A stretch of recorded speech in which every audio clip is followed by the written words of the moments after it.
i7 ગુજરાતનો અવાજ। નમસ્કાર દર્શક મિત્રો, i7 ન્યૂઝ ગુજરાતીની સાથે હું છું આપની સાથે પાયલ બામભણિયા। તો જોઈએ આજના મહત્વના સમાચાર। અમદાવાદ નરોડા દહેગામ પાસે એનડીએ સંલગ્ન પાર્ટી રાષ્ટ્રીય લોકદળ પાર્ટી દ્વારા નિકોલ યુવા કાર્યકર્તા સંમેલન યોજાયું। અમદાવાદ નરોડા ખાતે એનડીએ સાથે સંગઠિત રાષ્ટ્રીય લોકદળ પાર્ટી દ્વારા નિકોલ યુવા કાર્યકર્તા સંમેલન યોજવામાં આવ્યું હતું, જેમાં મુખ્ય અતિથિ અને વક્તા તરીકે પ્રકાશસિંહ રાજપૂત પ્રદેશ અધ્યક્ષ ગુજરાત ખાસ ઉપસ્થિત રહ્યા હતા। કાર્યક્રમની શરૂઆત સ્વ ચૌધરી ચરણસિંહજીને પુષ્પાર્પણ સાથે દીપ પ્રાગટ્ય સાથે કરવામાં આવી હતી।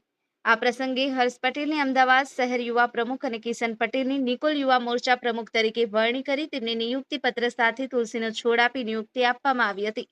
આ ઉપરાંત સ્વ ચૌધરી ચરણસિંહજીની નીતિઓ સાથે યુવાઓ મહિલાઓ માટે સશક્તિકરણ ઉપરાંત ખેડૂતો માટેના પ્રશ્નો માટે ઉભા રહેવાનો સંકલ્પ લેવાયો હતો। આ પ્રસંગે ગુજરાતના પદાધિકારીઓ તેમજ અમદાવાદ અધ્યક્ષ જગદીશભાઈ પ્રજાપતિ, ગાંધીનગર અધ્યક્ષ તરુણસિંહ વાઘેલા, વિપુલભાઈ પંચાલ, મહામંત્રી અમદાવાદ સહિત મોટી સંખ્યામાં કાર્યકરો, હોદ્દેદારો તેમજ પત્રકારો મિત્રો ઉપસ્થિત રહ્યા હતા। Sanjeev Rajput, i7 news Gujarati, Ahmedabad.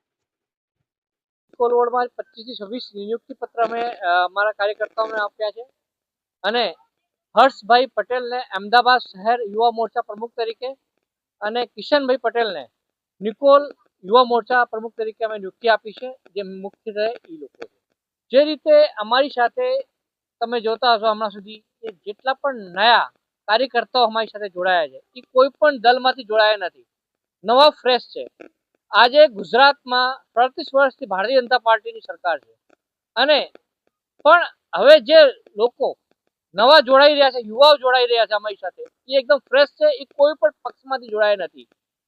એ સૌથી ખુશીની વાત આરએલડી માટે અમારા માટે મારા ગુજરાતના યુવા કાર્યકર્તા બધા કાર્યકર્તા સાથે મારી એક જ અપીલ છે કે રાષ્ટ્રીય લોકદળને સંગઠનને મજબૂત બનાવે, સાથે આવનાર દિવસોમાં જે પણ ચૂંટણીઓ આવશે એમાં રાષ્ટ્રીય લોકદળનું યોગદાન મહત્વપૂર્ણ રહે અને અમે કોઈની પણ સરકાર હોય પણ રાષ્ટ્રીય લોકદળ સિવાય કોઈની પણ સરકાર ના બને, અમે એના માટે સંગઠનમાં કામ કરી રહ્યા છીએ અને કામ કરતા રહીશું।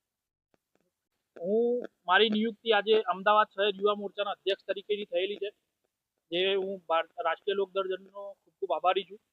અમારે આગળ અમદાવાદ શહેરમાં વધુને વધુ યુવાઓને જોડવા છે અને વધુને વધુ રાષ્ટ્રીય લોકદળનો પ્રચાર કરવો છે।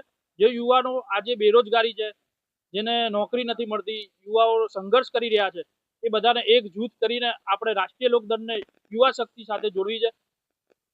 યુવાઓને જોડવા માટે એ અપીલ છે કે તમે વધુમાં વધુ જોડાઓ, રાષ્ટ્રીય લોકદળને આગળ લઈ જાઓ। તમને કોઈ તકલીફ પડે, ક્યાંય બેરોજગારી હોય, ક્યાંય યુવાનોને તકલીફ પડતી હોય, ક્યાંય તમને ગ્રાન્ટ ના મળતી હોય, કોઈ શિક્ષણમાં કઈ તકલીફ પડતી હોય, કોઈ તમને હેરાન પરેશાન કરતી હોય, મારી બેન દીકરીઓને કોઈ પરેશાન કરતું હોય તો તમે અમને આવીને જણાવી શકો છો। અમે તમારા જોડે જ છીએ, તમારી મદદ કરીશું। કોઈ બી યુવાન કે યુવતી હોય એના સાથે જ છીએ।